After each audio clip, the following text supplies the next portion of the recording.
Thank God it's Friday. You're listening to TJF, the horror movie podcast that brings you all the casual conversations about your favourite or not so favourite horror movies with me, your host, Kat. This week I am joined by writer, director, and YouTube content creator at CZ's World, Zachary Morris. Welcome to the show. Yes, and thank you for restraining yourself not to say CZ's World. I could see I've got to say it properly. I could see just the strain in your face right when you introduced me. Like, don't say it, don't say it, don't say it. Don't do it, don't do it, don't do it. Because I think, like, you're the only country who says Z. But it makes sense with the accent, so... Yeah, and I didn't even know about it. Like, just living here my whole life, I didn't know about it until, like, some kids started doing reaction videos to my videos. And I would just click on them, and they would be saying CZs, and I'm like, "What? Why are they saying that?" And then I looked it up. You're like, oh. Although I think in schools now, kids are saying the alphabet with Z on the end here, because I don't know, Z is like a whole. That's 2 syllables almost. So right. Just for one letter. Oh, anyway, accents are funny. Mm-hmm. So you just introducing your own podcast right there reminded me that it was inspired from Ice Nine Kills, which I think we talked about a little bit when we first touched base. But I'm definitely also a fan of Ice Nine Kills. I'm obsessed. Every Friday, that album, Silver Screen, is on my Spotify every morning on my way to work, without a doubt. Are you a fan of their stuff before then as well?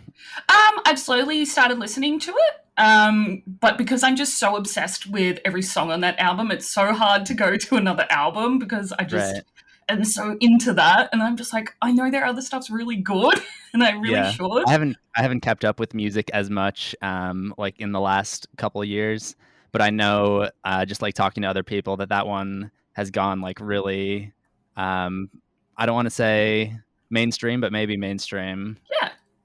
I think more people are knowing that the album exists and that Ice Nine Kills exists. Yeah. So it's like, cool. But that one was kind of like a dream come true. Because I was a fan of the band, like going into the album they did before that, Every Trick in the Book. And then it's like, album. They're incorporating like horror novels and stuff, and then it's like, oh, they're incorporating horror movies. Like, this is perfect. This is the sweet spot. So it'll be interesting to see if they try to keep horror as a part of their next album, or if they've kind of milked it for all that it's worth now. I don't know. I think because they've done all the classics on that album, like we have Friday 13th, Halloween, American Werewolf in London, like Jaws, all of the really freaking awesome blockbuster movies that, as a horror lover, we love and know. So it'd be really interesting if they do something off more like the last 20 years of horror. Right. Well, they did Saw, right? Yeah. That might be the most recent one that they've done. Or maybe not, they've done books in the previous album and movies in this most recent one. Maybe they'll branch out to horror games now. Oh, that'd be cool. Because Spencer loves horror, and I love his Instagram because he's always like posting all this cool stuff he does. And yeah, it definitely seems like they've made it a part of their whole branding now. So it might be difficult to move away from. Yeah, do something else. I love their early stuff is really good too, like The Burning. I think is what initially got me hooked. Yeah. I'm blanking on the name of the second album, but I really like that one as well. So they've got a good, solid discography. Oh yeah, I actually saw them a couple of years ago at a music festival, and I'd only so this would have been end of 2019 when this music festival was on. And so I'd only just started listening to their music, and it was the coolest thing. Like, Spencer came dressed out as Freddy and like murdered someone on stage, and it was just this insane performance. And my best friend was with me, and she's never listened to their stuff, and she was just like, this is nuts. What the hell? Yeah, I think the last time that I saw them was at that final Warped Tour. And I actually ended up being in New York. So I think they were not at the California date that I went to. but I ended up being in New York at that time, so I went. And Spencer was like going to a wedding or something, so he wasn't there for that performance. It's like, oh no, this was. Like, I would later find out that was my last chance to see them for quite a while. Well, hopefully they're touring soon. I mean, things are looking up for you guys, and it's the same thing here. I'm just hoping that international borders open soon, so I can not like I love Australian music, and it's so amazing because our big gigs Pendulum fan. Oh, you're a Pendulum? I love Pendulum. I saw them. I would have been maybe like 2021 when I saw them last, so 10 years ago. Yeah, I've always wanted to see them, and I've always heard this stuff like, oh, like you have to see them live. They're such an amazing live band. And then they went away and broke up, and it was all like Knife Party and Pendulum Trinity, and it's like, oh, I really want to see the live band, and I can't. And then now they're back together, and there's a pandemic, and I still can't see them. Like, one day, no winning. Yeah. I saw them at a music festival because they used to headline heaps of music festivals here all the time. They were massive here. And yeah, God, that's a name I haven't heard in a really long time. Yeah. Yeah, they've put out some a couple of singles in the last year, so okay. Maybe that's leading towards a new album, hopefully. Yeah, because I think the last tour that I heard they were on was with Prodigy. Oh man, that's a perfect lineup. Yeah, and I was going to go. I did get to see the Prodigy once. They were actually at Riot Fest in Chicago, and I happened to be there at the time as well. So I would kill to go to Riot Fest. Yeah. I would kill because Every Time I Die I play like nearly every year, and I was like, I just love Every Time I Die. I need to go. That particular Riot Fest was insane because they had System of a Down headlining, and like System of a Down's my favorite band, but they were a little bit too big for Riot Fest, and it's in Chicago, obviously. It's in this place called Douglas Park, and it had just rained like the weekend before that, so everything was just muddy, and there were people lining up like hours and hours before System went on. And when they finally went on, of course, everybody rushes forward. And then when that happened, everybody just started slipping in the mud and going down, and people were getting trampled. And they actually had to stop playing a couple times during the set, like to fish people out and get them like to the ambulance and stuff. Yeah. Just like in the middle of a song, like halfway through BYOB, they'll be like, "Oh, hold on. I really don't feel comfortable playing when there's people dying right there." Yeah, wow. Because it rains a lot during summer here, and that's when we have our music festivals. And they'll put actual like sheets of, I don't know, like non-slip flooring down. And I think it's also because people just spill their drinks everywhere and empty their beer everywhere, and and it's really like I've never known like a festival not to do that. So it's like, I've never seen that before, but it sounds cool.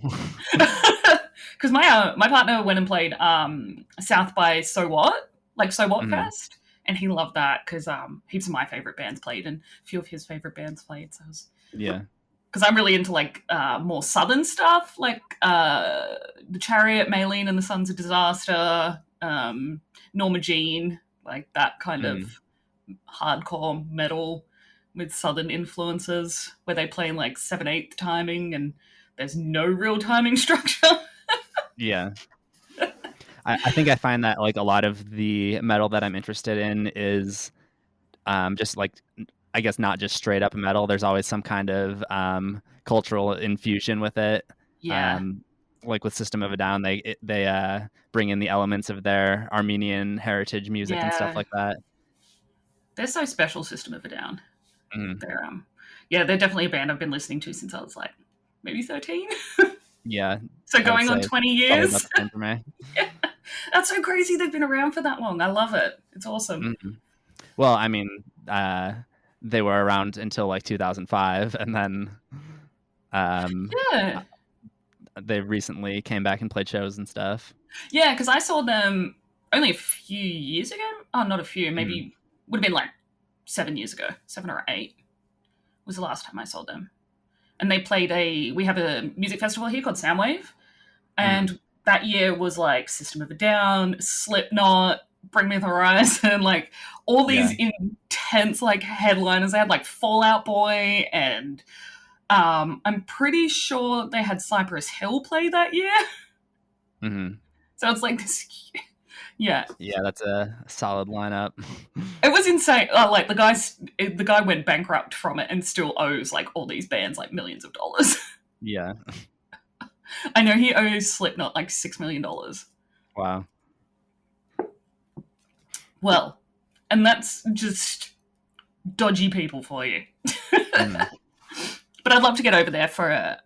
Well, I wish I was going to go to the last Warped, and I can't remember why I didn't go. Probably tickets $1 billion to fly there. Yeah, But I'd love to go it to would not Riot. have been worth it for you to fly to the States for that, because it was very like dodgily put together that last year. Oh I think wow, they kind of knew that's that sad. like they didn't really have to hold up a reputation going forward, and They're like, like oh fuck it. security was very poor. Like the setup was very poor. Ooh. Yeah. Because I've had a few friends go over there to play, not Soundwave, sorry, Warp Tour. I have the worst short-term memory, so I couldn't even tell you what bands were on there, like what friends' bands were. Mm. But they were there. They went and did it. They've gone over because we had friends I know from my partner. They're in a band called Slaves, and I know they did a Warp Tour, and their singer got kicked off. Got the whole band kicked off the tour. So, Oh, that sounds like an interesting story. oh, it's Johnny Craig. Everyone can thank him because he's a piece of shit. I have because I personally know him. Like I just have a lot of issues with him. Mm. Anyway, I digress. So you chose a rather interesting movie that I really like this movie, but you chose it because well, you explain why you chose The Happening. Well, I thought it would be interesting to talk. I think most people come on and talk about like one of their favorite movies, and I do like this movie, but I think a lot of the ones that are covered are ones that are generally accepted in mainstream culture, and a lot of people like to hate on The Happening. Yeah. I actually, at one point, I tried to just look up like YouTube reviews to see if I could find something of someone defending it, and I couldn't even find anything, which is shocking to me. Now, I don't Wow. think it's a perfect movie. I don't think it's really even in the upper echelon of M. Night Shyamalan movies. Oh yeah. But there's definitely something to it, and I do enjoy it. I think I enjoyed it a little bit more. Like when I first saw it, I would have been probably early in high school. And I've since realized that it does have a couple of flaws, a couple of cringier scenes, but there's definitely like a lot to talk about with it. Yeah. Yeah, I think it's an enjoyable concept as well. I really enjoy it. I find it the ambiguity of the whole thing, and then I did after I watched it because I watched it yesterday, and I've seen it a few times because I was 19 when this film came out, so I actually went to the cinemas and saw it. And at the end, I was like, I think I get it, but obviously, through our own climate change and our own different experiences of world disasters and whatnot, I've gotten a bigger picture and gone, oh, we're the problem. Right. And I think that this film really lends itself to so many different ways to interpret the message of the film. Yeah, that's the thing. That's, I guess, one of the things that I like about it is I would rather watch a movie that like has a couple of scenes that are a little more on the cringy side, but has like a concept that you can talk about and you can unpack and go on about it for a long time, than like a movie that's just very straightforward, follows a formula, doesn't really have any mistakes, but doesn't really bring a lot to the table. Yeah, and I think that it's really interesting because I'm a really big fan of M. Night. And for him to put out this imperfect film, I think that he just had so much faith in how he was trying to put out his own thoughts about what the film meant. And, like Mark Wahlberg has absolutely criticized the shit out of this movie and has said, I regret being in this film. And it's so funny because M. Night wrote it for Mark Wahlberg to be the lead. Yeah. And it's just like, oh, well, that's weird. No. Well, and like we can talk about what some of the like where we think some of the ire for this movie comes from. And I think a lot of it just comes from the casting, Yeah. because you have Mark Wahlberg and Zoe Deschanel, who are really, I can't think of. I mean, I think Mark Wahlberg's done like a couple serious roles, but I think of him more in a comedy sense, and Zoe Deschanel definitely is more of a comedy actress. Yeah. And I think people just kind of had the wrong expectations going into it. I think they were hoping to laugh. Like it was going to be this kind of horror comedy where in some aspects you can laugh, but it's more you're laughing at the irony, or you're laughing at like, oh, I can't believe that happened kind of thing. Yeah, I think there are parts where the characters are kind of intentionally made to look foolish, like Yeah. The part where they're running from the wind and the part where he's talking to the tree. Yeah. I do think that we are kind of supposed to laugh at that, but it also, like, we're laughing at it because it's giving us this message of like these are people that are under such distress that like they don't really know what's going on, they don't know what the actual danger is, and Yeah. like this is how people might react in a situation like that. Yeah, absolutely. So we'll dive into the film. But before we get started, I'm just going to put a little bit of a content warning. This episode does involve discussion of suicide, because that's essentially the entire concept of The Happening. So we're going to do our best to hold these topics and have these discussions with intention and sincerity. And if you can't join us for this episode, that's completely fine. You can join us when you're ready. Listener discretion is advised. Big listener discretion for this film, because that's the entire film. Big flashing lights. Yeah, like, don't listen if you don't think you're up for it. Right. Please. So, The Happening is a 2008 science fiction psychological thriller film written, co-produced, and directed by M. Night Shyamalan, who you know from The Sixth Sense and Signs, and also Glass, which I absolutely love. Yeah, I'm glad that you mentioned that you're a Shyamalan fan. Yeah, I really am.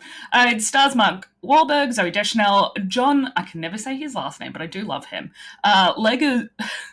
Leguizamo, and Betty Buckley. The budget was $48 million, and it hit $163.4 million at box office.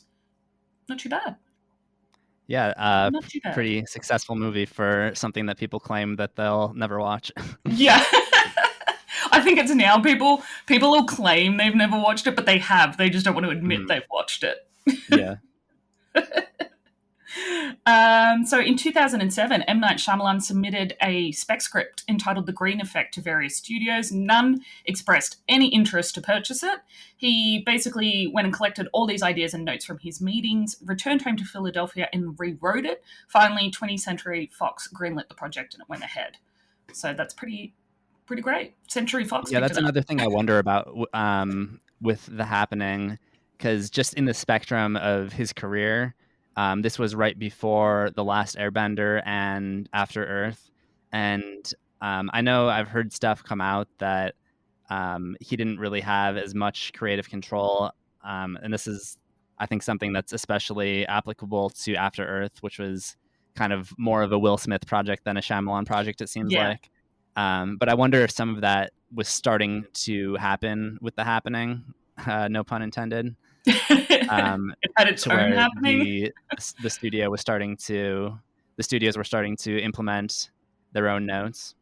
Yeah, and I think that you can see in the scenes where it's a little bit more weak that there might have been studio intervention and being like, no, do this instead. And I hate it when, you have these brilliant filmmakers like Shyamalan and the studio is like, no, fuck you. Yeah, I mean, I'm definitely not of the opinion that that like M. Night totally just went off the wall and had like a bad stretch of his career and came back. But I will kind of agree that his earlier stuff is really good, or at least like his earlier mainstream stuff. And then this whole era from like 2006 Lady in the Water to 2013 After Earth, I still like all those movies, but they aren't as strong as the stuff that came before and the stuff that would come after. Yeah, so I'm in a way I kind of have the same opinion as the public, but also to a much lesser extent to where I still enjoy all these. Yeah, because I'm a huge fan of Unbreakable and The Sixth Sense and Signs. The Sixth Sense is probably like one of my favorite movies of all time. Yeah, same here. It's so beautiful, and just the ending, like no one can write a twist ending like Shyamalan. Look, to be honest, like, I really enjoyed, what is that, the trio that they do with Glass, Unbreakable, and Split? What's it? Does it have a name? Yeah, it's called the East Rail 177 trilogy because that's the name of the train that David Dunn got on. That's right. Yeah, Unbreakable was such a good movie. Oh, everyone needs to go and watch that because I freaking love that. I mean, Unbreakable is like a perfect movie. But Split is like almost kind of rivals Unbreakable for me, and it's hard for me to really say which one is my favorite out of the trilogy.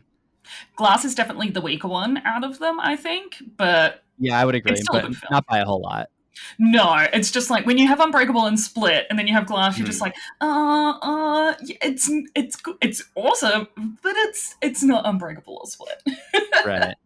Yeah. And like people had theorized like on M. Night Shyamalan forums and stuff about like doing a sequel and making Unbreakable into a trilogy for so many years, and then it just came totally out of surprise, and then it's like all of a sudden like Glass is about to be here as well. And like I don't know, for so long we just had such high expectations as to like what this trilogy could be, and then like Split came and blew all those expectations away, and really not a fair position for Glass to be in.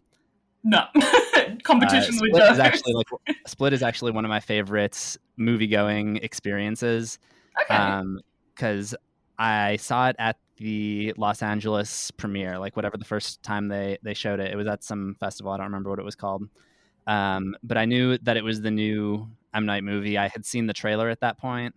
And I really wasn't that impressed by the trailer for Split. I was not like super excited going into it. But obviously I was there with a bunch of other movie fans and people that were big M. Night fans that were just going to see it because it's M. Night. And like when that ending hits and like people, there's just this moment where people start to realize that it's connected, but the realization takes a couple of seconds. Yeah. And like people, like you could just feel the buzz in the theater building as people figure that out. And for me, I could hear, I recognized the music because at that diner scene, it shows, or it plays the music from Unbreakable. Yeah. But it took me like a few seconds to register, like, what is that from? Like, I know I recognize that, but what is it from? And then it registered like right before it showed Bruce Willis. I'm like, oh, this is amazing. Yes. My dad actually brought Unbreakable home from Blockbuster for us to watch. Because Unbreakable came out like considerable. Yeah, so I would have been 11 then. And I remember watching it because my dad's like, oh, it's an action movie. And I was like, okay, Dad. But it's so funny because my dad's not a horror fan at all. But he brought home The Sixth Sense because it had Bruce Willis in it. And then he brought home Unbreakable because it has Bruce Willis in it. And now that I'm older, I'm like, does my dad like M. Night Shyamalan films? Because that'd be cool. Yeah. But no, I don't know. Because my dad's not like he's not one of those movie buffs that follows directors or whatnot. If he likes an actor, he'll try and watch as many of their films as possible. So, so I think he's just a Bruce Willis fan, but then brought home all these like Shyamalan films, and I was like, oh, maybe does Dad know? I'm going to tell him. I've heard that they're working on another collaboration, but it's so hard to take anything that you hear about like M. Night's upcoming stuff too seriously because they'll talk about something and then it'll go away for. Oh, that's the other interesting thing about Split. Not trying to get too sidetracked here, but so I follow M. Night on Twitter, and at some point, somebody asked him like, "Hey, are you working on a sequel to Unbreakable?" And he said, yes, I have the script sitting on my kitchen table, actually. And then that was like a few months before Split got announced. So he was he wasn't lying, but he was kind of misleading people. making it think like, okay, this might be the next thing that goes into production, not like the thing that we just shot. Yeah. And is it related? Is it a sequel? Yeah. And it's just like, you don't really know until the ending, and you're like, oh my god, it is the sequel. Mhm. But that scene in Glass when they all come together, and I was just like, oh my god. Yeah, it blew my mind. Even just the opening in Glass, like where we finally see the Beast fighting against Bruce Willis. It was just like so satisfying, so many years in the making. Oh my god. And James McAvoy in those films is just, oh, he's something else. He really blew my mind in those films. I've heard stories about like what it was like shooting those scenes and how I think it was Samuel L. Jackson actually who said like, I like to think of myself as a pretty good actor, but seeing James McAvoy just go in there and be switching personalities and like having these conversations with himself, like I can't even imagine how I would wrap my head around that. The places he must have gone to be able to do that to himself, like, because it wouldn't just be mentally taxing, it'd be physically taxing as well. So yeah, and I think it had like some kind of lasting effect on him too, because there are parts in It Chapter 2 where he sounds like he kind of brings out a little bit of the Hedwig voice. Oh no. Like I think it stuck with him a little bit too much. Yeah, he's like, oh, now I'm Hedwig in It. Great. Yeah. You know what it is? It's the part where in It Chapter 2 where I haven't watched it yet. Oh, you haven't? No, I only the first It with Tim Curry just really like did a number on me as a teenager, and so it took me forever to watch It with Bill Skarsgård, because I watched so many behind the scenes and interviews before I even watched It, and I was like, no, Bill Skarsgård's too scary for me. I can't deal with this. Like he creeped me out. I don't know. I love both of the adaptations, but it's hard for me to really say like which one I think is scarier. I was obviously younger when I saw the 1991 with Tim Curry, so I'm kind of biased in that sense. But I still kind of think, just objectively, that one might be a little bit scarier. Just the way that it's like connected to the drains. I remember as a kid, like just I would go up into the bathroom by myself, and I would be like, oh, what if Pennywise is standing in the shower there? Like it kind of hits on things that you would go through in your everyday life. Yeah, exactly. So it's kind of like, is it gonna come now? Is he coming now? Oh, and that picture, like when they're flipping through the picture book and you see, and he comes to life. The book comes to life. Like when I was younger, whenever I would just be on the internet and I would see that picture come up somewhere, it was almost just like hard to look at, because like what happens. And I don't even have I have like phobias, but it's nothing to do with like clowns or monsters or anything like that. But it's just the performance that these actors put into those things that scare me. Like their conviction is like next level sometimes. And I always thought the fear of clowns was kind of ridiculous, and I never understood like why people found that scary until I saw the Tim Curry It. And you're like, oh, it's because of Tim Curry. Everyone's scared of clowns because of Tim Curry. Exactly. All right, so let's dive into The Happening. So the film opens in New York. I've never been to New York, so I've been to LA. That's about it. That's as far as my travels have taken me. Which, small town me. When you go to New York, do you go left or right? What do you mean? Like on the map, do you go over California and go when we fly across the U.S., or do you go the other way? Yeah, no, we have. Well, you'd think we'd go the other way, but we don't. You have to fly into LA and then fly over again. Okay, yeah, that's what I thought. Why wouldn't we just go the other way? Doesn't make sense. Because they have to stop to refuel, right? I'm guessing so. Yeah. Yeah. Yeah, but I'm guessing it has something to do with that. I'm not a pilot. Maybe I should have been one just so I can find out why. Yeah, it's a long trip. I need to know. Well, it takes 14 hours to get to LA.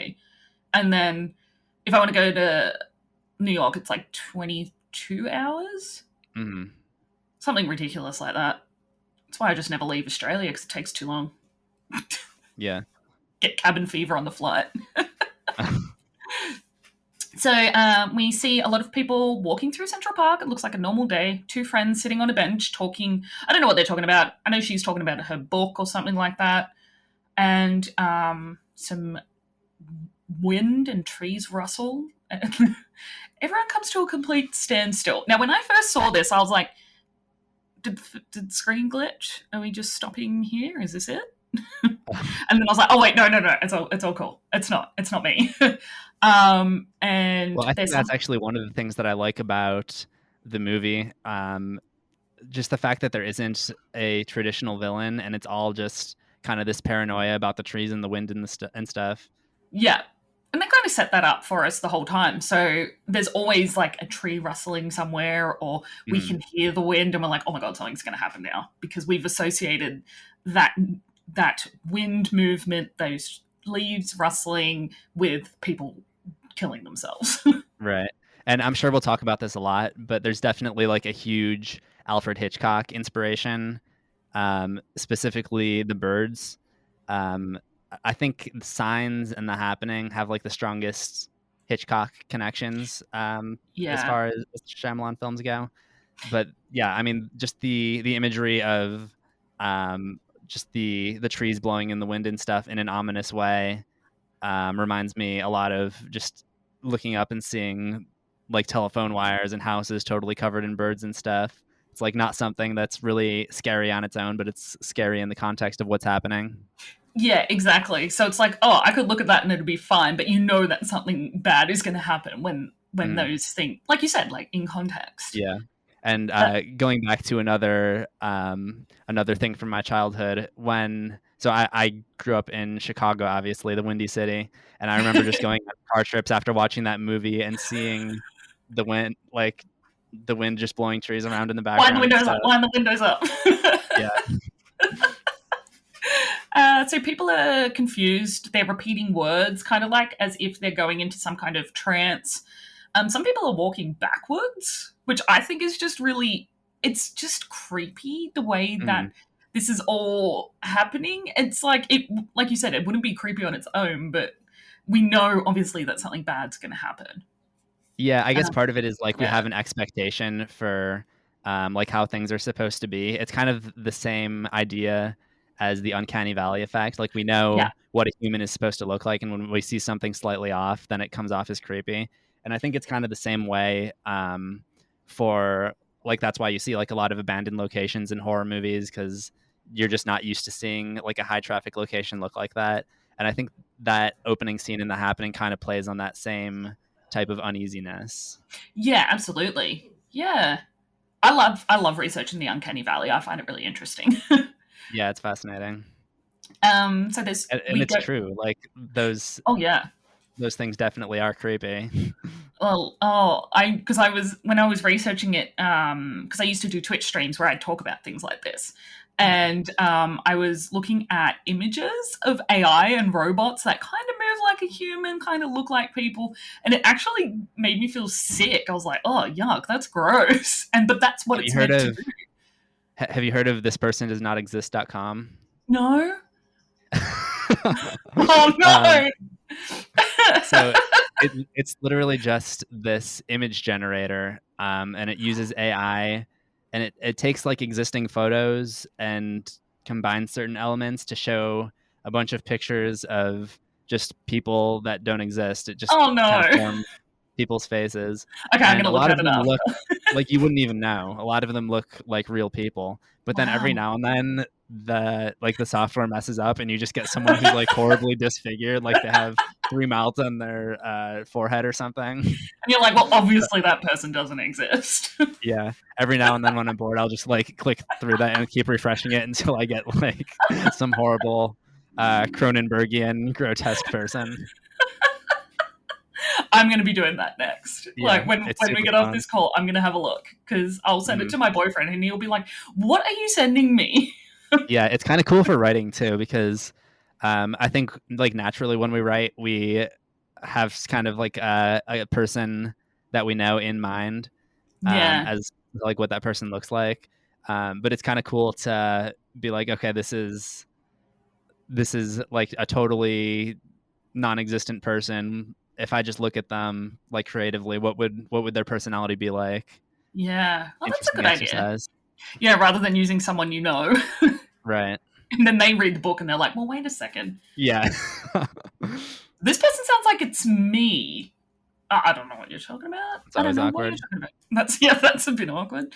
I love this scene because one of the women on the bench is not confused, but the other one is repeating like a sentence. And she's not making much sense. And she takes this giant metal hairpin out of her hair and just like stabs right into her like esophagus, I think. Like it's really she gets a good spot. And I was just like, what? I forgot this happens.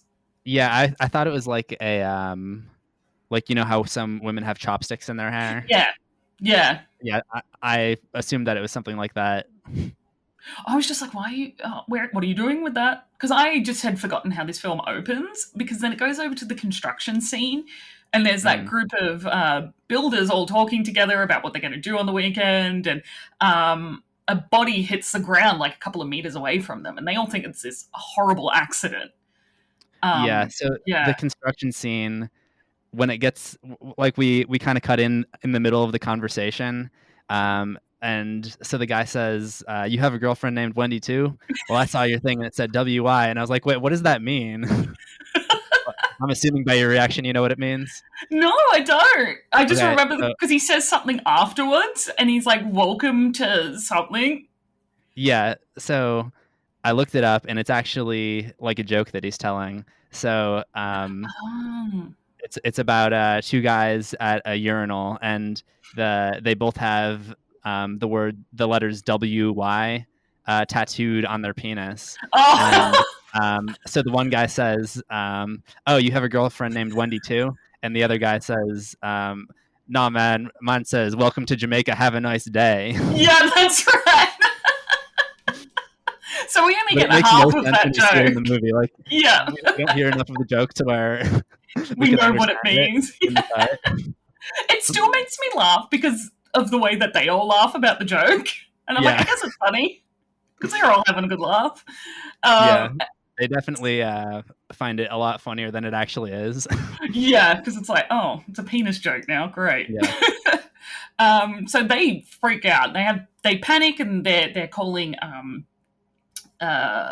like a medic over. And this guy's body is really twisted up and broken. Like, I can't imagine how somebody's body would look when it hits the ground, but I imagine now that it would be that. That's how bodies look when they hit the ground from high up. And this, because then another body hits like a metal roof behind them. Like, I'm assuming it's like a protective roof. Right. But when the camera looks up and you just see these people like running and jumping off the side of the building, that was terrifying. I was just like, oh, I think that's like one of the trailer moments, right? Yeah. So it's kind of given us a little bit of an intro into what's happening. The happening is happening. So we meet Elliot, who's played by Mark Wahlberg. He's a high school science teacher. In their classroom, they're talking about the disappearance of bees, which I know during the time that this was filmed, there was lots of conversation and scientific and social conversation going on about what would happen if all the bees did disappear, and basically that we would die without them. I think that's around the time that conversation really started to take off. And it's kind of one of the more fascinating parts as far as like talking about what the movie is actually about, what the happening actually was, because like we're given all of these theories throughout the movie, and I feel like this kind of cements the fact that it is something environmental, at least, if we're not going to say anything more than that. Yeah, because he's asking the students, what reasons do you think that this happened? And one of the students says it's a natural event that we'll probably never understand, or something along those lines. Right. And I also think it's interesting that he's he's almost telling us like how to interpret the film. Like there's not just going to be one solid answer at the end of it. It's going to be all of these theories proposed by all these different students, or kind of like all these theories that that film watchers might come up with, and we can talk about them and talk about like what the merits are of all of them. But at the end, we may not ever fully understand it. Yeah, absolutely. And I think that that is the message of the movie as well, that nobody understands why this event happened. But it's cool because throughout the film, before we get into it, there's like all different like news reports that do come up where they're like, this happened, or maybe it's this that's happening, or maybe it's this that's happening. So little bits of information to make you think have been fed through these news reports, which I found very interesting in contrast to things that like Elliot is saying and what other people are saying. Yeah, the hot dog guy. Yeah, the hot dog guy. He's endearing. We'll get to the hot dog guy. So the principal pulls all of the teachers out and they have a meeting. We also meet Elliot's best friend Julian, who's a mathematics teacher who jokes about his mum and how he like just threw all these statistics at her and she just listened to him, which I thought was cute because I was like, I do stuff like that sometimes. Not science things, but like big words, and then people just don't ask any more questions. Yeah. I found it works really well. So one of the teachers is saying, you know, it's a terrorist attack. They're using a gas. These are the different signs of knowing you've been affected by this gas, which was the slurred speech, confused speech, and then injuring yourself. Well, killing yourself. So we kind of also find out that Elliot and his wife Alma, who's played by Zooey Deschanel, are having some issues. Which I thought was just weird to have in the film. I think actually that's kind of like one of the more conclusive things that we can say about it. Because I brought up the Birds comparison earlier. And in the Birds, it's kind of the same thing where we aren't really given a concrete reason as to why the birds appear and start attacking people. And in this, it's this viral particle type of thing. But with the Birds, you kind of have like this, if I remember it correctly, a new guy comes into their town. I think it's called Bodega Bay, and he's courting this woman, and all of the people in the town kind of see him as a threat and don't want him like corrupting this woman essentially. And that's kind of like the most I don't want to say concrete, but it kind of explains the birds are like a symbol for the town, like trying to protect our innocence and stuff. And I see their relationship in The Happening as kind of the same thing. Like they're going through these relationship issues. They have trust issues with each other. And as this kind of reaches the peak is when this whole disaster starts to outbreak. And then that final scene when they're talking about like with the things that they like about their relationship and kind of coming to terms with each other, it just randomly stops. So it seems to me that there's a parallel. Yeah, that's really interesting. I never really thought about it that way. Yeah, and as we go through it, we can kind of talk about like some of the different things that happen with their relationship along the way that causes the contamination thing to spread. Yeah. Actually, now that you mention it, there's a few scenes that I can definitely, pinpoint going, I remember during this time there was this happening and then this was the consequence. Right. Yeah, that's really interesting. Okay. So Alma's back at home watching the news there. The news is hypothesizing at this point. They're like, they know it's a natural chemical that's being released somewhere. And Alma is getting phone calls from someone named Joey. And she seems pretty agitated and flustered and annoyed by the phone calls.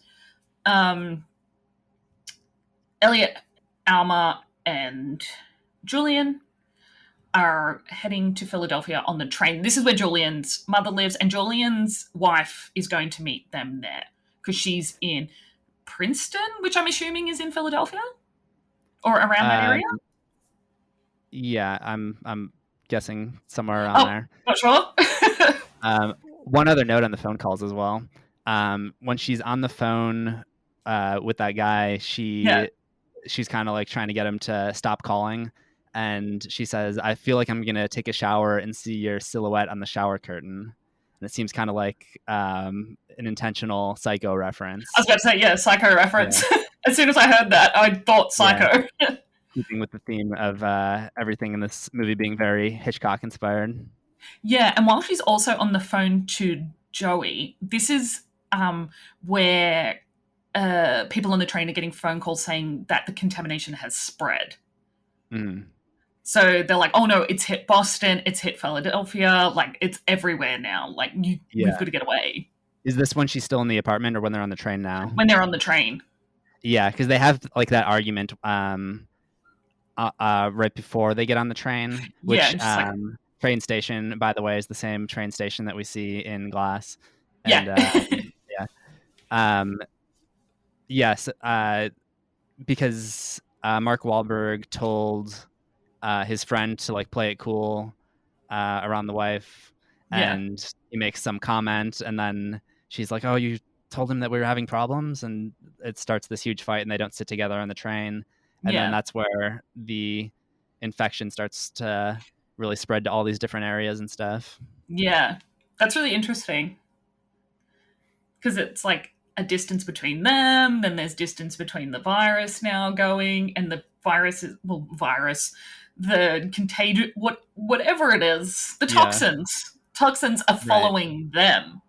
Mm-hmm. So it's now that you've brought that up, it's like, oh my god, it's making sense. Right. So the movie cuts over to Rittenhouse Park in Philadelphia. I really like this scene. I know it's for a movie that talks about suicide, it's really hard to be like, I like this scene. But because we do see, I just like the way that they've cut it at leg length. Is it leg height? Oh yeah, so this is the scene where we see like the cop shoot himself, and then the gun drops, and then somebody walks up to it and shoots them, and it's just like this continuous chain. And I just thought that was a really interesting way to do it. Yeah. I don't know. I do like that scene and the way it's shot and stuff. Like the way that the blood squirts out of the cop's head is so weird. I was like, oh. And that's one of the things where it seems like something that they might have done another take of if the situation was different, but maybe the studio is just kind of like, all right, we need to move on. Yeah, I do. Yeah, I mean, they could have. It was just interesting because throughout the film we see some pretty brutal deaths, and it's just interesting how everything's just so different, and so it's just chaos. But the thing is that the people aren't chaos. How we feel about it is chaotic, and we're just like, whoa, that's confronting, that's intense, but they're so calm about it, and that's the weird part. Yeah. That's unsettling to me. Right. Yeah, it's you would expect people to be running in the streets and stuff, but everyone's very cool and collected. All right, I'm just gonna walk over here, pick up this gun, and shoot myself. Yeah, and that just blows my mind. Oh, that's not an analogy I'm going to use again for this episode. So their train basically stops dead in its tracks, pun intended, on their way to Philadelphia. Basically, I like how Elliot is just entitled to go and like have this conversation with the people that are running the train driver and everything. He just like walks over there like they owe him something. I mean, they kind of dump him in the middle of nowhere. I would probably want an explanation. But it's just like, I don't know. It's just weird. I actually found it strange that nobody else is like talking to them and trying to figure out what's going on. I don't know. I'm like I don't want to bother people kind of person. So I always find stuff like that really odd because I guess I wouldn't do that. I mean, the whole scenario is that they're suspending the service like in the middle of the train ride. Like they're supposed to go further out to some other city. Yeah, so they're in like a little town with basically nothing really there. Yeah, there's just like this one restaurant. Yeah, they're in a diner because that's where they end up. Like a greenhouse nearby. Because I love this scene as well because the deaths that they put in this are just so well planned, mm-hmm. and I think they're meant to be intentionally confronting and just like, oh shit, this isn't your ordinary stuff. This is meant to be really in your face and really brutal in a way, because a woman shows Elliot and Jess, who is Julian's daughter, sitting there. Like, that's the part I found a lot weirder than him talking to the train conductors and stuff, is just the fact that like they're sitting there in this restaurant and this woman that he doesn't even know just it's like, hey, look at this video. Like they know each other. Of somebody getting mauled by a tiger.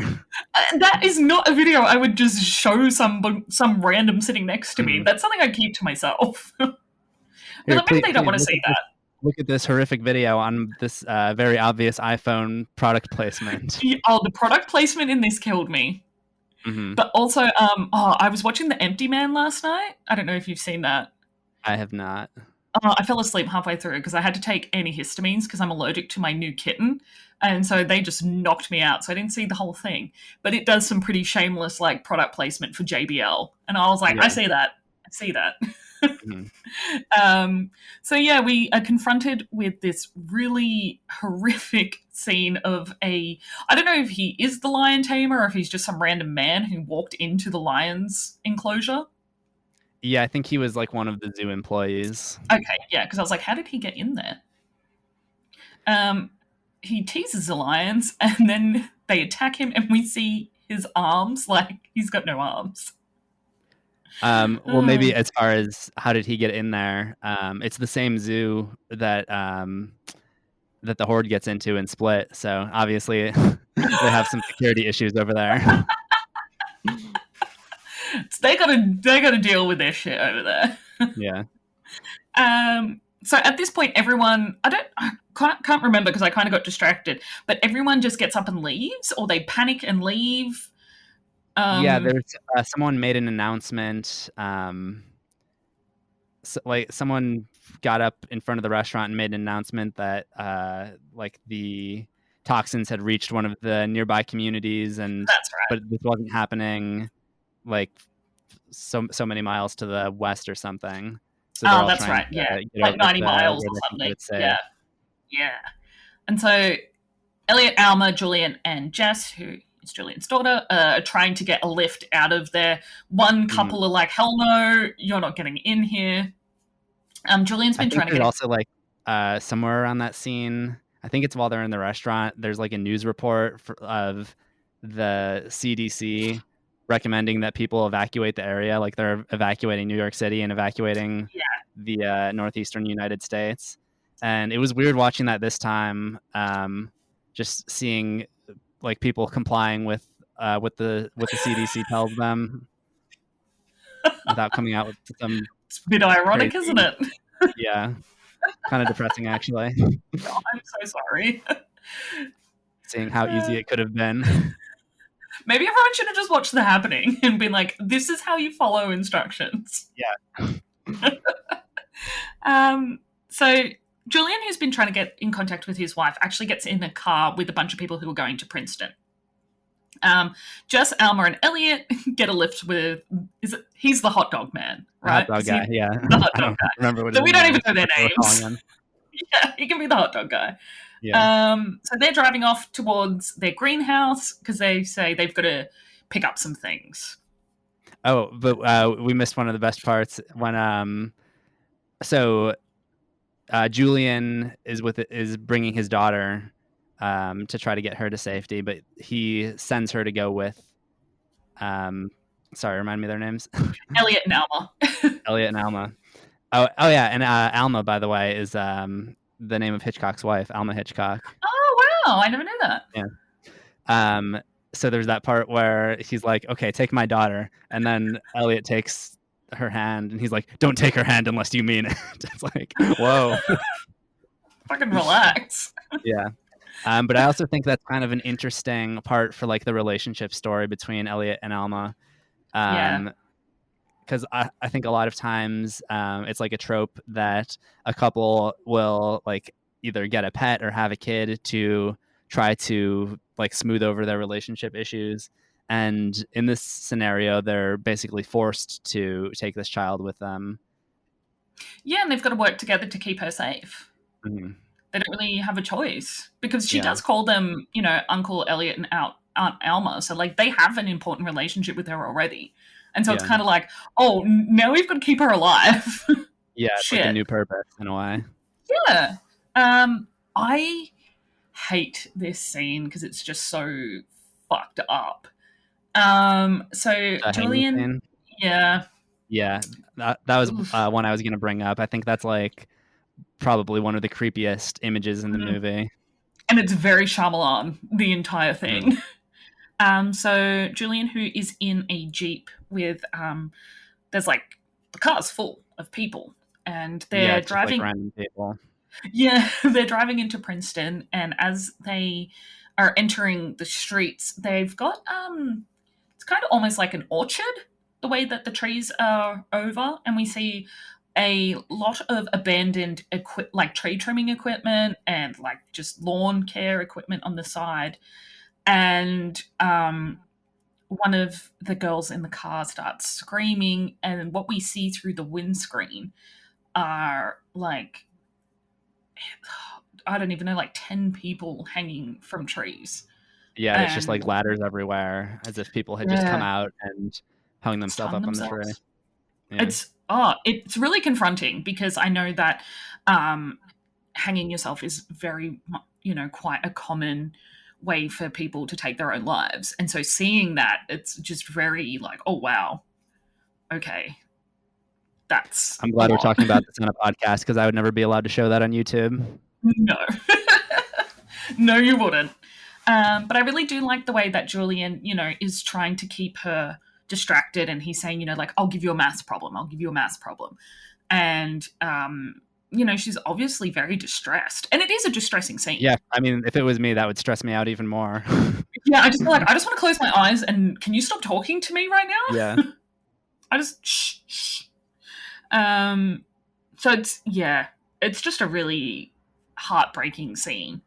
And the part I like, because Julian's like covered the windows because he realizes that, you know, it might have something to do with plants, because he's been saying it as well. Like, oh, maybe, oh no, he doesn't. I don't know if they know that it's plants, but they at least know that it's like a toxin in the air. It's there because there's people dead. And I think that's kind of the part of the movie where we start getting thrown like all of these different theories. Like the hot dog guy introduces the plant theory, and then I think on the news or something they talk about like the water contamination theory, and then different people in the crowd talk about like, oh, it's actually a terrorist attack. So there's all these different possibilities being thrown at us, and there's like a little bit of evidence for everything, but there's nothing conclusive about it.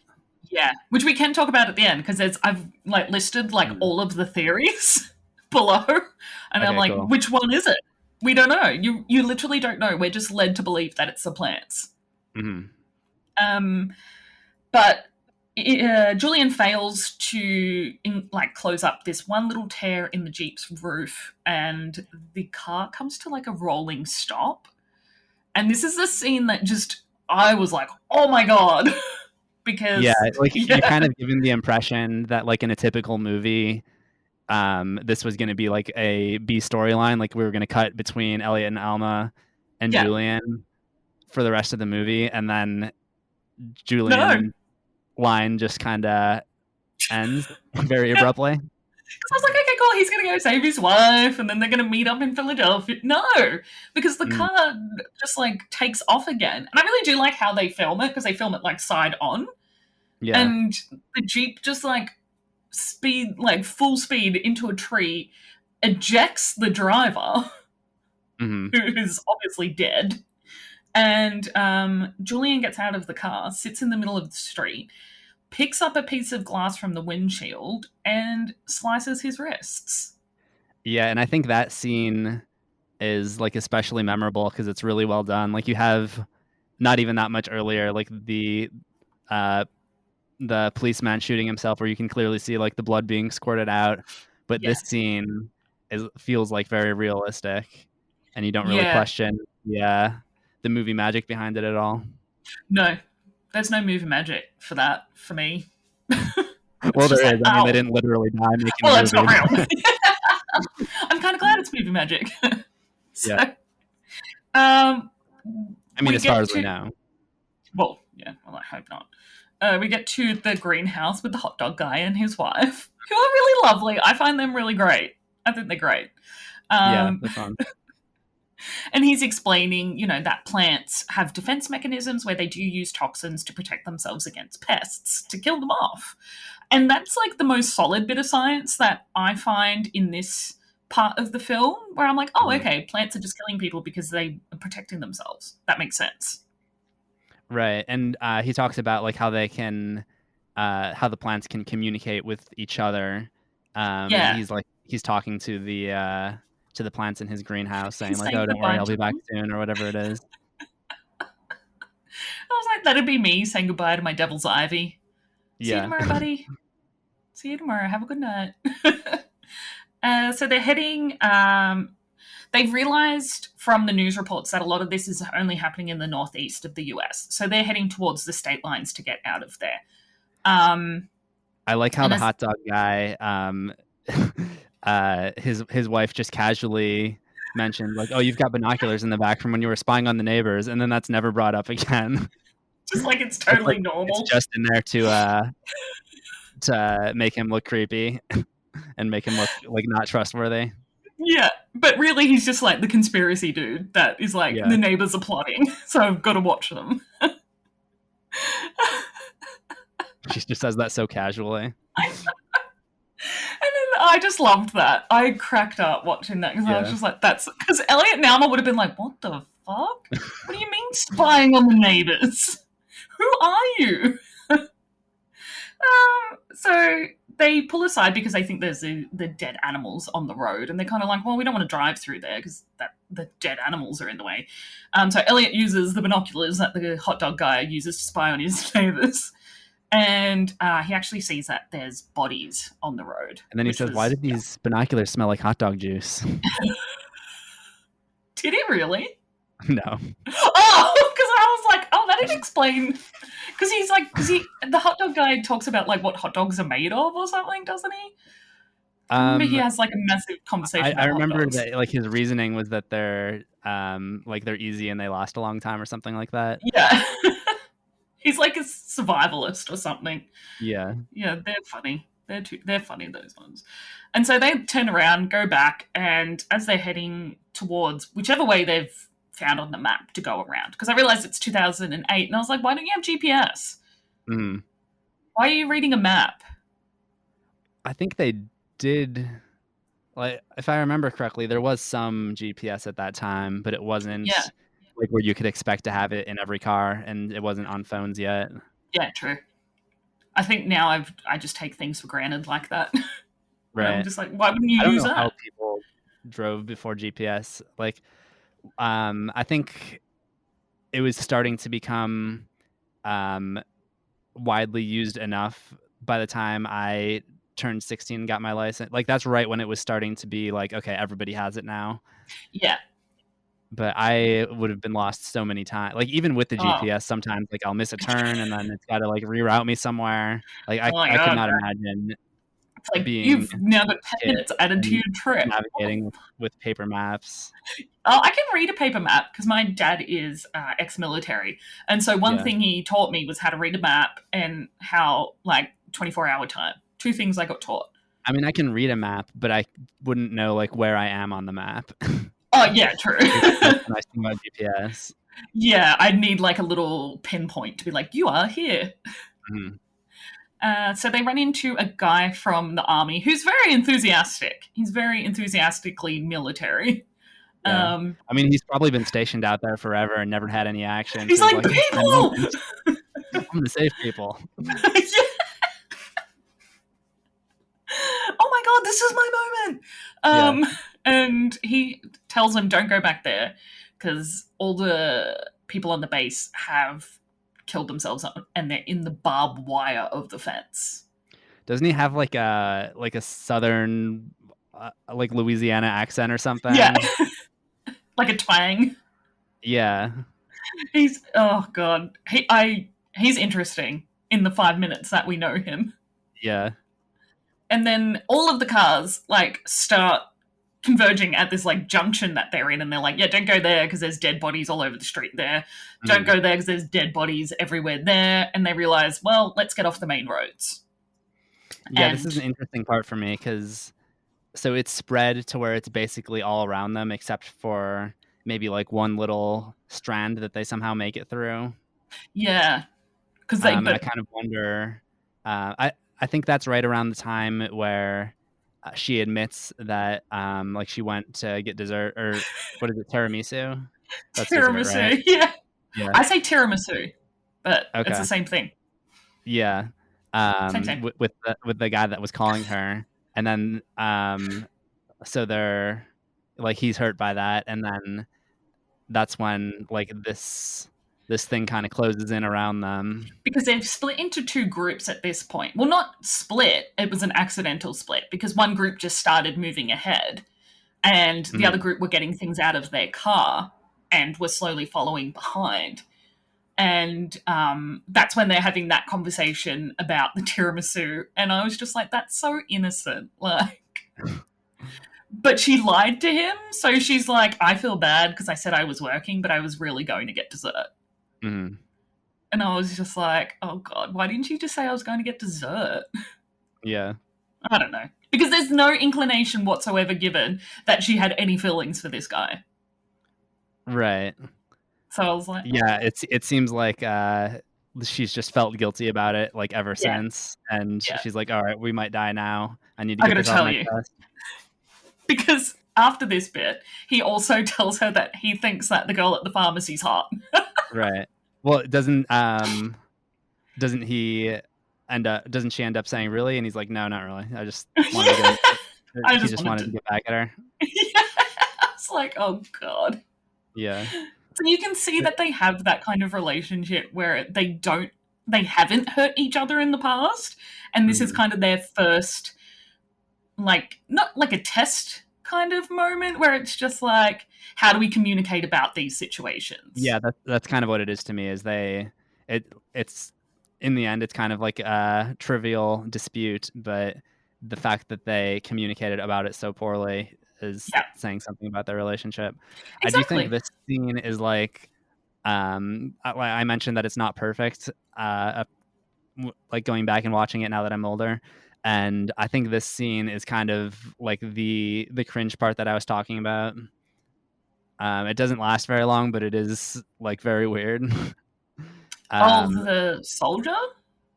No. Their conversation. The wind scene where they're like they see the other group. They see the soldier like go crazy and starts yelling like, my firearm's my friend, and then he shoots himself. And I think we pretty much assume that whole group goes down because we keep hearing gunshots. And they're like, oh, well, we need to stay ahead of the wind. And then or no, they're asking Elliot what to do first, and he's just because he's a scientist. Because they're like, you're the scientist, weird. And it's just like he doesn't necessarily. He's a science teacher, like. Doesn't mean he knows shit. Yeah, well, just the performance right there, like he gets so mad. It's like someone came in and said, like, yeah, you need to bring the level of your performance up. Yeah, and he did, and it just got weird. Yeah, I'm like, don't do that. We don't need to do that. So Elliot actually does mention something quite practical where he says, I think we need to split up and be in smaller groups because he's noticed that the plants are possibly releasing the toxins to defend themselves against large groups of people. So they split up into smaller groups and they basically head off in all different directions. So yeah, Almond tells him about Joey and the tiramisu and the large group thing seems to be somewhat credible if you look back at it.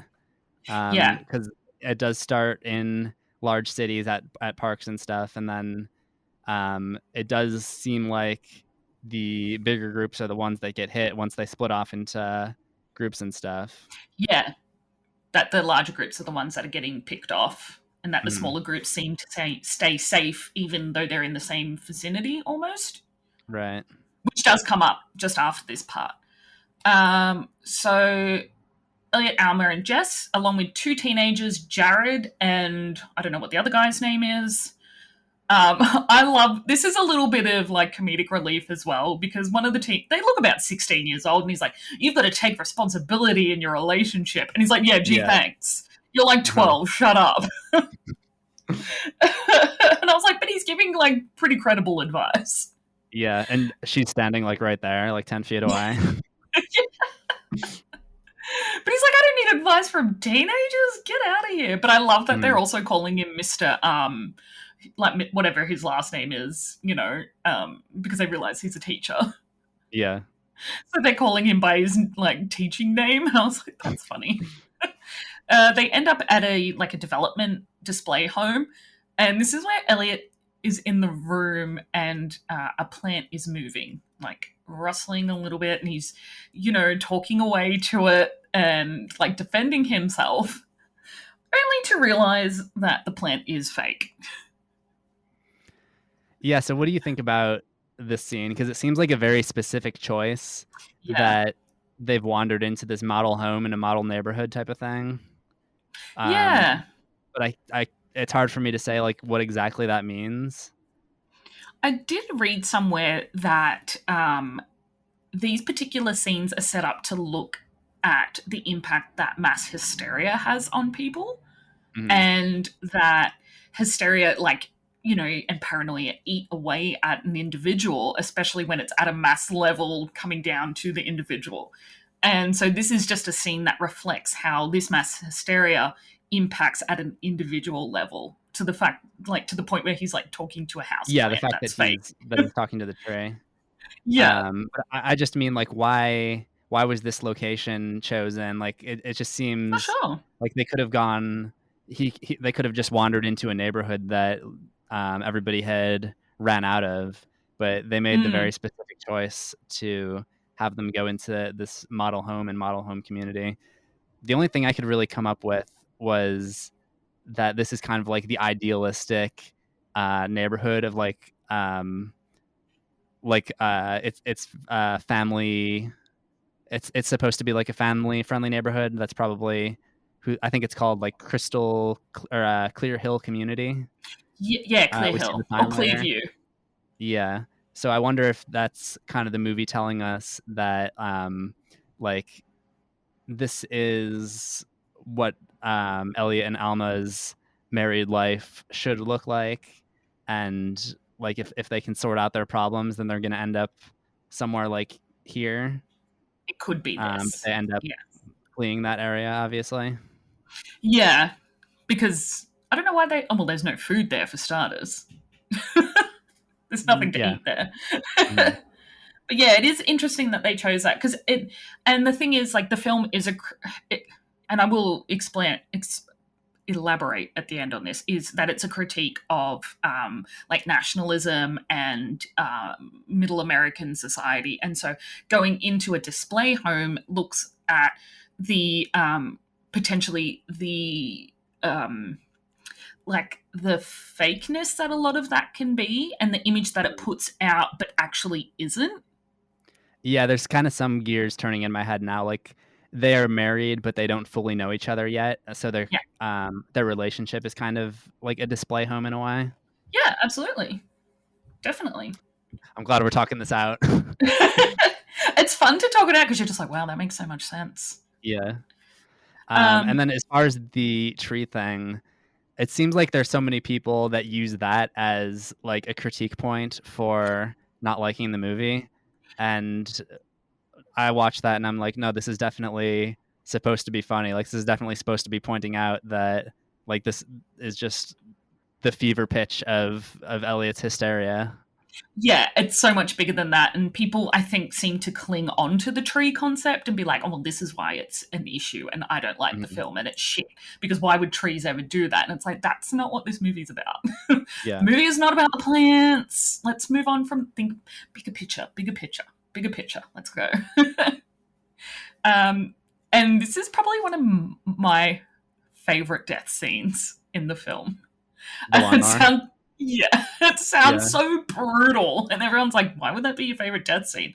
Let me explain.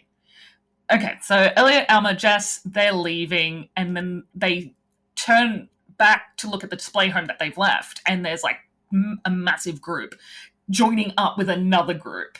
And Elliot's like, oh, well, that's not going to end well. And so they all, freeze. And one man breaks away from the group, turns the lawnmower on, stands right in its path. Well, doesn't stand, lays down, and has the entire lawnmower run over the top of him. Now, the reason I like this is because most viewers, and even myself as an audience member, expected just to cut away and it's kind of like a leave the rest up to the imagination. No. Shyamalan's not going to no, he wants you to see the whole entire thing. And so I think I just really appreciated the fact that he was like, no, you need to see this in its absolute brutality and severity. I'm not cutting away. Awesome. You get to see it. And I was like, oh, because for me, like wood chopper scenes and lawnmower scenes just really I'm just like, hell yeah, get chopped up. I don't know why. And a lot of the deaths in the movie are very creative. Like I almost get kind of like Metalocalypse vibes, where it's like, all right, how many different ways can we tear somebody apart? Yeah, and they're like practical as well in a way. It's just like, oh, it's there. That makes sense. Yeah, and I feel like it's not what you would usually see from Shyamalan. Like there's a little bit of gore in The Sixth Sense, but for the most part, the horror is very subtle. Yeah. This is just very in your face. Really goes like all out. Yeah, he's just like, you know what? I want to do a film with a lot of gore. Let's go. We're doing it this time. And I think I just really, because like Shyamalan's films just don't really do that.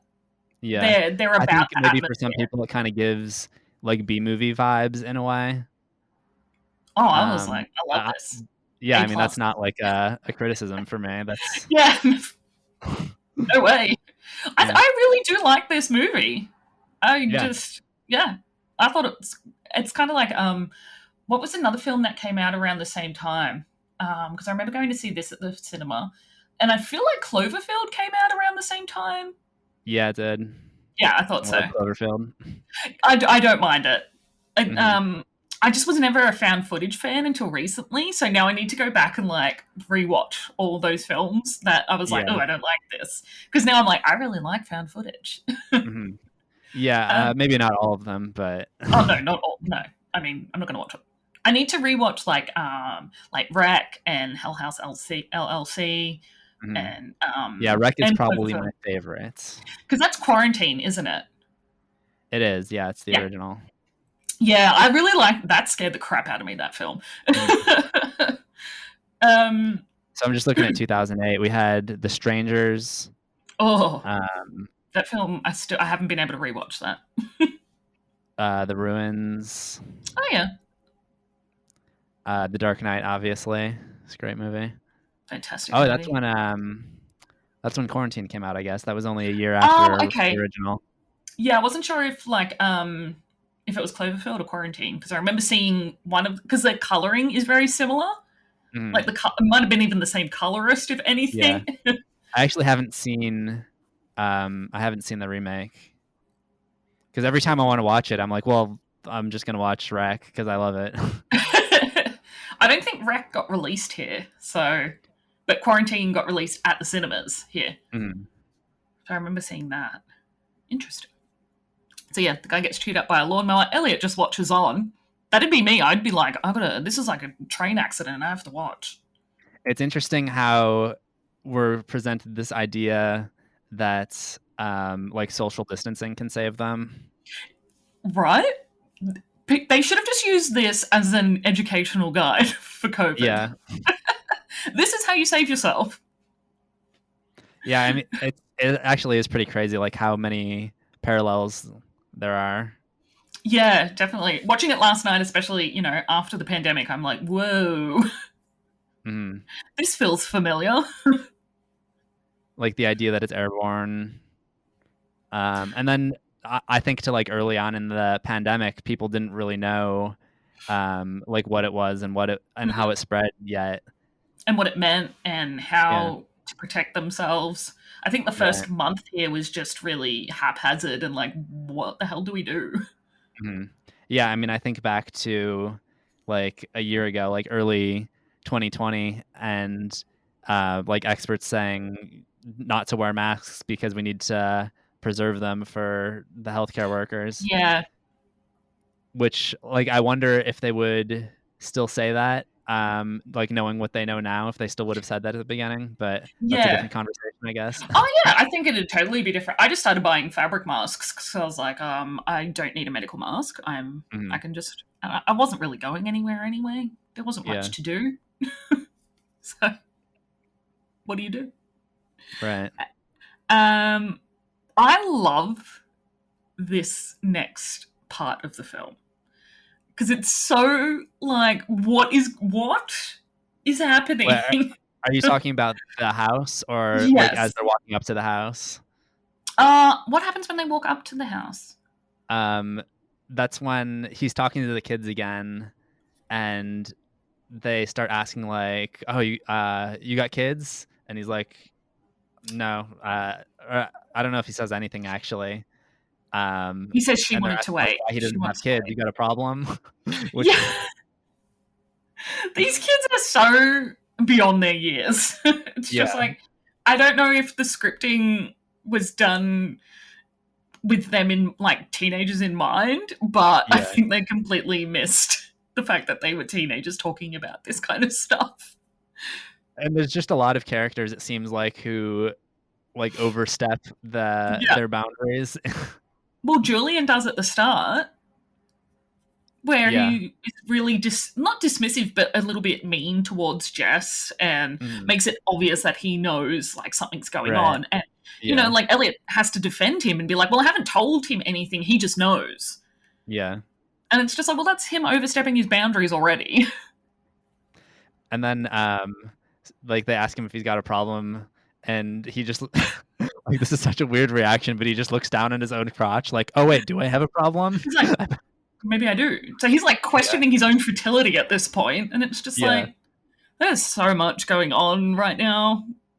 These teenagers are weird. Like, I Mhm. like it because teenagers do have no filter. Like, I don't remember having a filter at 15. Yeah. And I feel like it does kind of fit in with the idea that we were talking about. Like these kids are coming up and basically directly confronting them about their relationship issues in a way, in an awkwardly forward way. We'll Reminding say, them that they've got relationship issues and being like, hey, yeah, by the way, scooting on in to remind you. hmm um, so this house looks kind of abandoned because it's all boarded up, but we find there's actually people on the inside. Um, they've basically refused to let them in. We're not giving you any food. Get out of here. The teenagers are quite aggressive about it. oh yeah, they totally do a 180 right there. It like just snapped. And I was like, Mhm. whoa, was not expecting that. And one of the people inside stick a gun out of like the lock, like Jimmy door, and shoots one of the teenagers in the chest. And then we see another gun come from outside of a window shutter and shoots the second teenager in the head. And I was like, whoa, that is Yeah, fucking that one is brutal. kind of a woe. Yeah, Um, but that's also probably not my favorite part of the movie. nah. I get what it's going for. It's like playing into that whole hysteria thing that like people become so crazy that other people become a danger as well. But Yeah, it's absolutely. it's just very strange how like they say they're not going to they're not going to help them out, and then the kids are all of a sudden like about to risk their lives. Like, well, we just want some food for this girl. Yeah, and it's just like, do you want food for the girl or do you just want to be an asshole? Yeah. Like, which one? What I do like about that scene though is there's like the tire swing in the yard, and the little girl wants to play in the tire swing, and they're just like looking up and seeing the branch overhead starting to creak. Like, are they putting too much pressure on the branch? Is this going to cause the tree to release its toxins on them? Yeah, they're going to kill this girl for having a good time on the swing. But like you said, yeah, this scene's definitely indicative of how hysteria can lead to other people willing to kill people to protect themselves. Even though those teenagers weren't really a danger, there's still that unknown an unknown danger if they were to help them. Mm-hmm. So yeah, I found that really. And Elliot's response, he was so sad, and I was just like, oh. I get it. Yeah. He's a high school teacher. He's very like, I look after kids for a living. Seeing this is really confronting. I don't really understand the logic of the people in the house because like they supposedly didn't want to let the toxins in by opening the door for them. Or maybe they just didn't want to be bothered or something, but like by opening that slit to stick the gun out, you're letting the toxins in. Breaking the seal. Idiots. So yeah, there's definitely some weak points in that scene. But it's overall just this is heading into like the peak of the hysteria. There's also something really funny during that scene, even though it's kind of a dark moment. So when Jared gets shot, it goes back to Elliot reacting, and he's in slow motion, but his voice is like normal speed. Yeah. Well, it doesn't come off as funny, but like normally when you see someone talking or when you see slow motion and someone talks and it's like it's always funny. There's no way that's not funny. And I found myself wondering, like, did he just want to show him in slow motion, but he put his voice in normal speed so that it didn't come off as funny? But it just made it even more funny. It doesn't. I think it's not really funny unless you are thinking about it. Yeah. Like when I watched it the first time, I didn't find that part funny. But then, like, once I actually noticed that, like, he's in slow motion, but his voice is normal, then I was like, oh, that's kind of funny. You're like, oh, that looks... And because his mouth doesn't move in slow-mo either, so it's just like all of this isn't catching up with one another. It's odd. It would definitely be more unintentionally funny if he did put the voice in slow motion, because like there's no other... I'm pretty sure there's no other slow motion shots in the movie. No, I think that's definitely the only one. Yeah. Yeah, that's weird. Oh, I don't know. I'm going to have to rewatch that scene. I'll probably laugh, though. Yeah. So they continue on their journey and come across an old house with no power. They pretty much think it's in, like, nobody in there, but they find there is an old woman, Mrs. Jones, living there. She's had no contact with the outside world. She basically lives off the grid and has no idea that anything is going on in the world. Yeah, she's awesome. She's probably my favorite character in the movie. She's a little bit off hinge, isn't she? Yeah. And I think, like, that part where they're in the house and, like, they're talking about her, and then Elliot goes out into the hallway and she's just standing there is, like, the scariest part in the movie. Oh, people are the scary parts in this movie. Yeah. Which definitely holds up to be true. But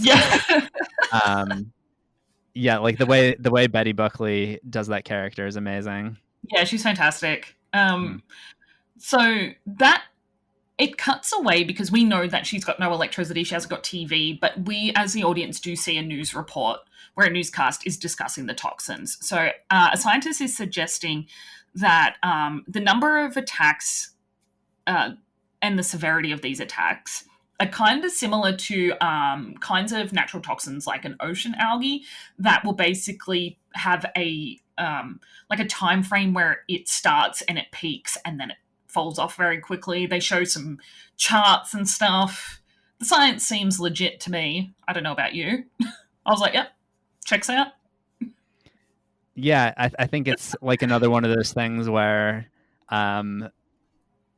like it's they can definitely convince you that like this is what it is in that moment, and then you hear something else and then you're like, oh, maybe it's actually that.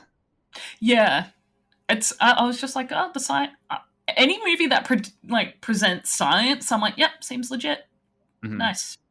Me as a non-scientist, Yeah.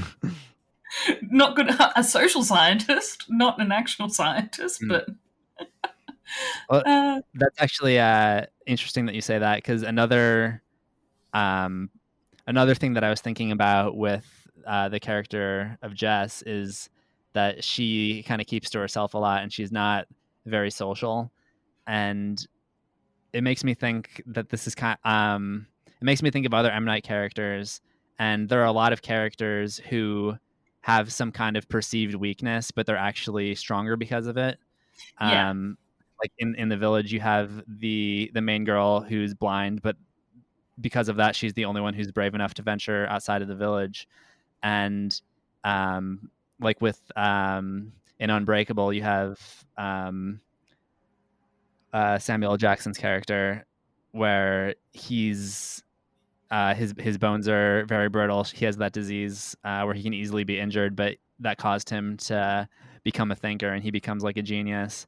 So that's definitely something that we see a lot in his work, and we kind of see that with Jess as well. I think um, it's not like a physical or mental illness, but she's just not very adept at like expressing herself and communicating and stuff.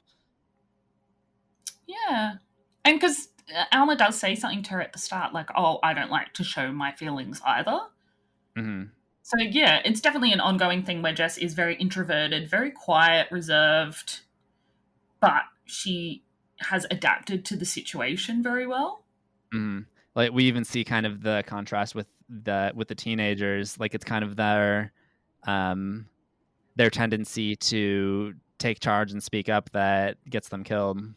Yeah, whereas Jess has been quiet and survived the entire time. Mhm. Survival skills, survival of the fittest. Yeah. So they kind of have some fun with Mrs. Jones. I think they have a chat and have dinner with her, and they offer them to sleep for the night. The next morning, this Well, freak. yeah. Go ahead. I was just gonna say that she just freaks me out. Yeah. What were you gonna say? Sorry. Like at the dinner, she starts off super friendly, and she's like, "Oh, so who's chasing who?" And then they're like weirdly quiet during that scene. I guess they're Mm, like still traumatized of everything that they've seen. But then when Jess goes to grab like something off the dinner table, she like slaps her hand away. Um, yeah, she's very and odd. then we see her acting like very strangely. Like she's obviously this woman that's been living off the grid and doesn't have like a lot of social uh, experience lately. Yeah, Something I think we can both no relate to social right now. interaction. Yeah, uh, yes. We're lucky we're not all Mrs. Jones right now. yeah, but I think it kind of goes further than that. And I found myself wondering, like, oh, is she supposed to have bipolar? Yeah, potentially, Because or that's some another kind of thing we've mental seen a lot. illness. Yeah, that's another thing we've seen a lot in Shyamalan's work um, is just kind of like a portrayal of mental illness. Yeah, I'm not. I'm not 100% sure that bipolar comes across the same way that Mrs. Jones interacts with them, potentially. Like, maybe DID, the same way that they do with James McAvoy's character in Split and Mm, Glass. I'm not 100% sure, but she's definitely got something that is causing her to have some kind of dysregulation in her social mm. interactions with her emotions and her psyche. And that might be Yeah, because she's been she's alone, like she becomes extremely paranoid. which is another symptom of bipolar too, yeah. Mm, Because she's yeah, she basically the next morning when Elliot wakes up, Alma and Jess are outside the house somewhere, and Mrs. Jones is just standing in the room and then is yelling at him to tell them that they have to leave. And she doesn't really give an explanation. It's you just need to go. Well, I think she overhears them talk because they're kind of talking about getting out of there as well. Like Yeah, Alma says, like, "Did you see her slap her hand away? Like, we need to get out of here as soon as we can." And yeah, they're trying to keep their voices down. That she so just not to say that in front of her to not be rude. But I think Yeah. she kind of hears them whispering and doesn't know what they're whispering about. And then when she has that confrontation with him, she says, like, oh, planning something, planning on stealing something, planning on killing me Yeah. in my sleep. Yeah. I was just like, oh, wow, she's hyper paranoid. Which is understandable if you've been alone for that long. You're not. She's obviously there because she doesn't trust anybody. Yeah. That's quite clear. And so she just leaves and goes and stands out in the garden. And obviously Elliot is following her to be like, hey, wait a second, what's going on? And she is reciting a prayer. I don't know if it's the Lord's Prayer, but it is a prayer that I know. Oh, she's saying the Lord is my shepherd. That's right. Yeah. And she starts to walk backwards in the garden, and there's trees blowing around, and there's like a wind, and so Elliot's like slamming that door shut to keep it out because he knows that she's been, they're poisoned. Poisoned, yeah. And this scene is just, it scared me a lot. Mm-hmm. I don't know. It was just horrifying because Mrs. Jones is this little old lady who now is bashing her head against the wall of the house.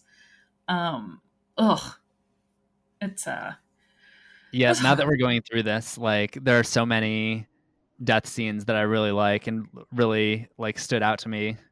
Thinking this back one on definitely, yeah, because she smashes her head through the window, two windows, I think. Mm-hmm. And does she die on the second one? I can't remember how she actually dies. Yeah, I think I don't remember exactly. I think we see her break the window, and it's kind of presumed that she's bleeding and she died, and then he's trying to get out of there because the seal is now broken to the outside, and he's worried about the toxins.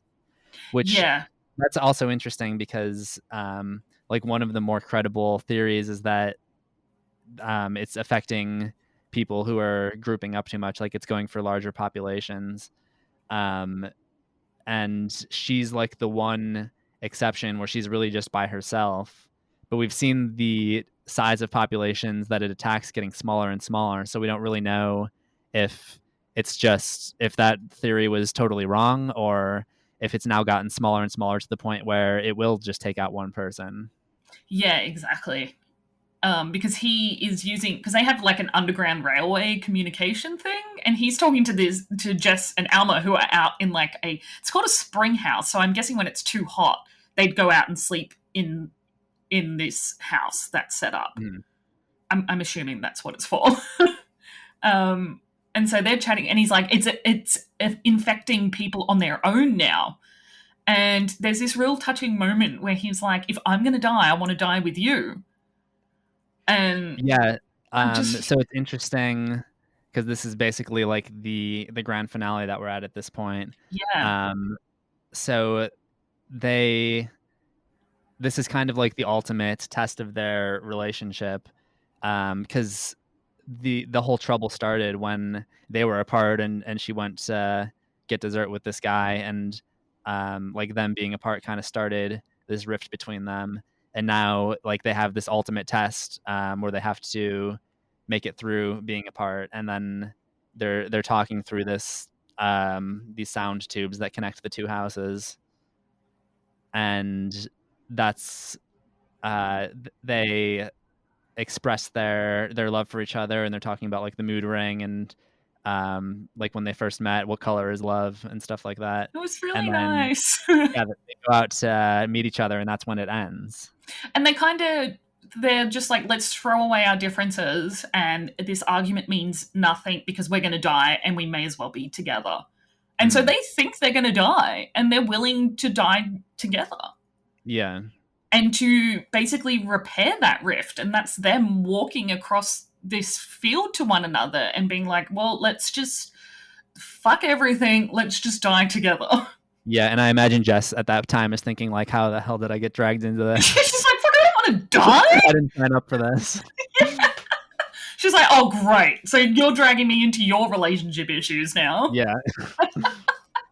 And it's at this time that the wind just stops. And that's it. As soon as they come together, everything stops. And that goes back to you saying that this film it follows this, unnavigated path between this married couple. It is really unnavigated territory for them, like learning how to communicate and how to work through things together that they've never, experienced or come across in their relationship. Right. Parenting skills. Yeah. And also like communication skills. Like I think one of the big problems that they had at the beginning was their failure to communicate, and they end up being distanced from each other in a house where all that they can do is communicate because of these pipes that connect the two houses. Yeah, they can't physically be in the same room together, so they have to verbally get everything out and air it and try and overcome whatever the issue is that they're having. Well, we know what the issue is, but yeah, it's a really interesting metaphor, the entire film, because everyone's like, it's about the plants, and it's like, no, no, it's not. But I feel like the whole plants thing and like what actually causes it is also what makes it a fun movie to discuss. Yeah. As well. Yeah. Because we actually fast forward to 3 months later, and there's this really lovely scene where Elliot is putting Jess on the bus to school, and they hold hands, and off the bus goes, and Alma's back at home doing a pregnancy test, and so I have a fun things you missed. Oh yeah, about that scene. So when they send Jess off to school, she's wearing an Avatar backpack, like from the Avatar cartoon. And the bus picks her up, and the bus number is 2010. And M. Night's next movie would be The Last Airbender, which came out in 2010. Oh wow, that's so cool. Yeah, also, I thought that was awesome. That movie, but don't tell everyone. I don't think a lot of people enjoyed that film. I think it was that one. That one, kind of that whole era is looked down upon, from The Happening to The Last Airbender to After Earth. I like The Last Airbender. I haven't seen the show, and it seems like a lot of people who are fans of the show don't like the movie. And it seems like people who hadn't seen the show do enjoy the movie. I haven't seen the show. I just don't want to watch the show because I don't want to ruin the movie. Yeah, like I really like the movie, so I'm gonna not watch the show, and that's totally fine. I've never watched the show. I just really wasn't into the movie that much. Yeah, not because of anything in particular, but just the entire thematic genre is not me. And that's another one, like Unbreakable, where it seems like it was very much left open to have a sequel. So maybe one day we're going to get a surprise sequel. You're going to see Aang in if I don't know if that's how you pronounce it. You're going to see him like in a diner at the end of some other movie.